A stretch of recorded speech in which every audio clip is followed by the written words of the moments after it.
आप सभी को जय मसीह की। Praise the Lord. आज का वचन हमें मिलता है रोमियो अध्याय 12 1 और 2 में, जहाँ इस प्रकार लिखा है, इसलिए हे भाइयों, मैं तुमसे परमेश्वर की दया स्मरण दिलाकर विनती करता हूँ कि अपने शरीरों को जीवित और पवित्र और परमेश्वर को भावता हुआ बलिदान करके चढ़ाओ। यही तुम्हारी आत्मिक सेवा है। इस संसार के सदृश न बनो, परंतु तुम्हारे मन के नए हो जाने से तुम्हारा चाल चलन भी बदलने जाए, जिससे तुम परमेश्वर की भली और भावती और सिद्ध इच्छा अनुभव से मालूम करते रहो। यहाँ ये वचन हमें बताता है कि हमें अपने जीवन में ऐसे कार्य करने चाहिए जो परमेश्वर को प्रसन्न करे। हमारे जीवन ऐसा बदल जाए कि जो खुदावंद को प्रसन्न करे। हमारे जीवन में ऐसे चेंजेस आने पाए, हम पूर्ण रूप से अपने आप को बदलने पाए। हम सभी वचन तो सुनते हैं, लेकिन क्या हम इस वचन पे चलते हैं? जो हम सुनते हैं, क्या हम उसको मानते हैं?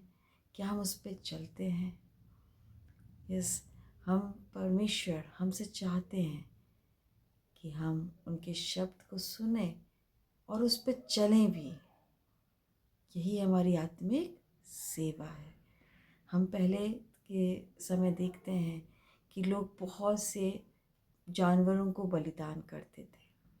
यस, जानवरों को बलिदान करके वो अपने आप को पवित्र ठहराते थे। आज हमें ज़रूरत है कि हम अपने आप को जीवित और पवित्र और परमेश्वर को भावता हुआ बलिदान करके चढ़ाएं। आज हमें ज़रूरत है कि आज हम अपने जीवन को पवित्रता से जीने पाएं, जो परमेश्वर को प्रसन्न हो, क्योंकि हमारा परमेश्वर पवित्र परमेश्वर है। उन्होंने कहा है, जैसे मैं पवित्र हूँ तुम भी पवित्र बनो। तो हमें अपने आप को, अपने आप में चेंजेस लाने की ज़रूरत है। हम संसार के सदृश न बने, वरन हम अपने पिता के आज्ञाओं को पालन करते हुए, उनका स्मरण करते हुए हम आगे बढ़ें। हम अपने जीवन में उनको स्मरण करें कि वह कैसा चाहते हैं कि हमारा जीवन बदले। ऐसे क्या हमारे में बदलाव आने पाए कि हम अपने परमेश्वर को प्रसन्न करने पाए। तो आज हमें यही ज़रूरत है कि हम अपने जीवन को जीवित और पवित्र और भावता हुआ बलिदान करके चढ़ाएं। यही हमारी आत्मिक सेवा है। इस संसार के सदृश ना बनो, परंतु तुम्हारे मन के नए हो जाने से तुम्हारा चाल चलन भी बदलते जाए। तो हमारे मन को हमें नया करना है। हम जैसे जी रहे हैं उस पर हमें चेंजेस लाने की ज़रूरत है। तो हम अपने मन को कैसे नया कर सकते हैं? हमारे पास ये पवित्र वचन है,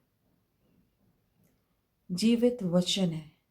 इसको हम पढ़ें, लेकिन सिर्फ पढ़ें नहीं, इस पे हमें चलना भी है।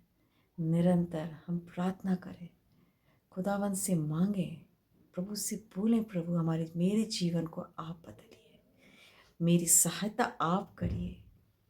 यस, और हम जब वचन को पढ़ते हैं, जब हम प्रार्थनाएं करते हैं, तो हमारे जीवन में चेंजेस आ जाते हैं।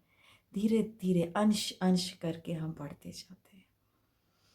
यस, और जब हमारे जीवन में चेंजेस आ जाएं, तो हम अपने आप को जब परमेश्वर के लिए एक जीवित और भावता हुआ बलिदान करके हम चढ़ा सकेंगे। यस, क्योंकि हमें सिद्ध होना है, हमें बढ़ना है परमेश्वर में, जिससे तुम परमेश्वर की भली और भावती और सिद्ध इच्छा अनुभव से मालूम करते जाओ। हमें सिद्धता हमारे जीवन में आनी चाहिए। हम जैसे जैसे वचन में, प्रार्थना में बढ़ेंगे, हम सिद्ध होते जाएंगे, क्योंकि परमेश्वर हमारा चाहता है कि हम कैसे हों हम भली और भावती और सिद्ध, उनकी जो इच्छाएं हैं, उनके इच्छाओं को हम समझने पाए, उनकी इच्छाओं के अनुसार हम चलने पाए और एक अच्छे भक्त हम बनने पाए। यस, तो आज हमें ज़रूरत है प्रियो अपने आप को बदलने की, अपने आप को परमेश्वर को सौंपने की। हमारा जीवन हम परमेश्वर को सौंपें और एक भावता पवित्रता से भरा हुआ जीवन हम परमेश्वर को देने पाए। इस वचन को पढ़े जाने पे परमेश्वर आशीष दे। धन्यवाद।